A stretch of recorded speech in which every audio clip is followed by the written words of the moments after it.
بسم الله والصلاة والسلام على الحبيب صلى الله عليه وسلم. رب اشرح لي صدري ويسر لي أمري واحلل عقدة من لساني يفقه قولي. ربنا وادخلنا مدخل صدق واخرجنا مخرج صدق واجعل لنا من لدنك سلطانا نصيرا. كنت قد تكلمت في مقاطع على عجلة سابقة عن فضل الاستغفار وسورة البقرة والأذكار والذكر، وكنت قد تكلمت عن حلقات مطولة قادمة سنتكلمها، يعني دروس مطولة بشكل أدق وأعمق وبأدلة قطعية من الكتاب والسنة. لم نستطع بسبب إثبات الملكية، لا يسمح بنشر مقطع فيديو أكثر من 15 دقيقة في بلادنا، غير مفعلة الخدمة، ولذلك نعتذر عن ذلك، وقدر ربنا وما شاء فعل. لماذا الأذكار؟ لماذا الأذكار جعل الله تلك الأذكار؟ ولماذا نتكلم والناس والعالم تتكلم عن من بين كل تلك الأذكار بكثرة عن الاستغفار؟ اسمع، طبعا الله سبحانه وتعالى خلق لكل شيء ضد، فجعل للظلام نور وجعل الليل نهارا، تمام، وجعل جعل لكل شيء ضده. القرآن الكثير من الناس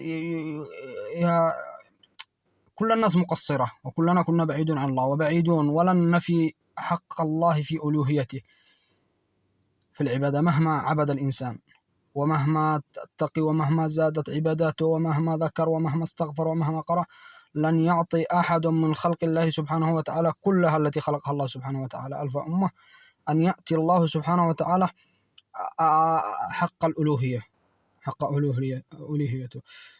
فلذلك الأذكار، عندما الله سبحانه وتعالى يقول لك على لسان النبي صلى الله عليه وسلم: البقرة أخذها بركة وتركها حسرة ولا يستطيعها البطلة، هنا هذه ضد لشيء. عندما يقول لك على رسول الرسول سورة الكهف: من حفظ 10 آيات كانت له عصمة من فتنة الدجال أو من الدجال، هنا ضد لشيء. عندما الله سبحانه وتعالى يتكلم عن المعوذتين أو القلاقل، الفلق والناس والإخلاص، فها هنا ضد لشيء. فلذلك الاستغفار هو ضد. لماذا ضد؟ للذنوب. ماذا تعمل الذنوب هذه؟ هي التي تمنع عنك الرزق. ماذا يبحث الإنسان في الدنيا؟ يبحث عن الرزق. 99.99% من الأمة يبحث عن المال والرزق، ويبحث عن المال ليأتي بكل ما يريد. ولذلك الله سبحانه وتعالى جعل الله سبحانه وتعالى هذه الأذكار دواء ضد لشيء، كل ذكر مضاد لشيء. فمثلا أذكار الصباح والمساء مضاد ايش؟ الشيطان رجيم، يعني لا يقربه شيطان. عندما انت هنا حصن قوي من الشيطان، والشيطان هو العدو الأول للإنسان. لن يعاديك إنسان إذا عرفت الله سبحانه وتعالى وتمسكت بالكتاب والسنة وذكرت الله سبحانه وتعالى وقرأت القرآن. الله سبحانه وتعالى يرفع، وإذا لزمت الاستغفار لا يسلط الله عليك لا إنس ولا جن، لأنه الله سبحانه وتعالى يسلط الهموم والحزن والغم والمشاكل، ويسلط الإنس والجن على العبد بسبب تقصيره وبعده عن الله سبحانه وتعالى، لحتى يعود إلى الله سبحانه وتعالى. ولذلك ما هي الفئة المستغفرة التي تتكلم الناس الآن في مواقع التواصل الاجتماعي؟ الفئة التي تستغفر وتلتزم الاستغفار هي فئة قليلة، وهي الفئة الذي علم الله فيهم خيرا. أنا قلت الذي علم الله في قلوبهم خيرا، يعني هؤلاء الناس الله سبحانه وتعالى يعلم بأن الله سبحانه وتعالى لا يعطي الاستغفار إلا الله سبحانه وتعالى، كما قال: يعطي الدنيا للمسلم والكافر، ويعطي الدين لمن يحب. من أعطاه الله الاستغفار وأحب هذا الاستغفار فقد أعطاه الدين، وهو ممن أحبه الله سبحانه وتعالى. فلذلك الاستغفار هذا يأتيك بكل شيء. طيب إن لم يأتيك الثمار، الكثير من الناس لزم الاستغفار واقتنع بما حصده من ثمار دينية.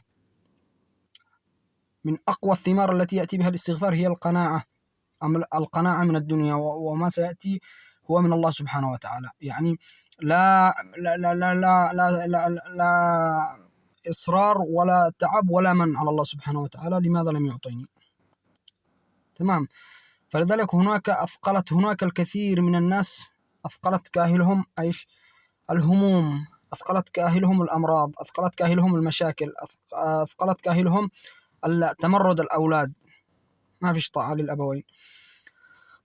والله سبحانه وتعالى أول ثمار تقطفها هي الثمار الدينية، كما قلنا ثمار دينية تقطفها من ملازمة الاستغفار والذكر. طيب، والله سبحانه وتعالى لن يعطيك تلك الثمار دفعة واحدة، وإنما يعطي لك ثمرة ثمرة.